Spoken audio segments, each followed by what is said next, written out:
Դիանա Գրիգորյանի «Վերջին զանգը» սերիալի նկարահանումները շարունակվում են, հեռուստադիտողները դիտում ու քննարկում հեռուստասերիալի հերթական սերիան։ Ես սպասում եմ Անետի բացատրությանը, Աննան չի ներելու հոր քուրին, այսինքն ոչ մեկին չի ներելու, ում պատճառով նա դժբախտացավ, գրել է հեռուստադիտողներից մեկը։ Միքո ջան, մոտենում է հատուցման ժամը, քեզ սպասվում է ահավոր վտանգ, քանի որ գործում է բումերանգի օրենքը։ Սոսի դերակատարն ամենալավն է, վերջապես ճիշտ ընտրություն, շատ կոռեկտ, համարձակ, կայացած, ափսոս շատ ուշ է հայտնվել։ Դե սպասենք հետագա զարգացումներին, շատ կուզեմ, որ Աննան ու Սոսը միասին լինեն։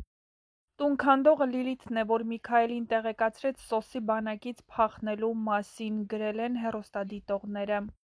Հետաքրքիր իրավիճակ է, Աննան Սոսի ցղի ամուսնացավ Միքայելի հետ, հիմա Միքայելի ցղի ամուսնանա Սոսի հետ։ Ահա այսպիսին էին այսօրվա սերիայի մեկնաբանությունները, եթե համակարծիք չեք, ապա գրեք ձեր կարծիքները, հեռուստադիտողների մեծ մասն էլ անհամբերությամբ սպասում են Սոսի ու Աննայի հանդիպմանը։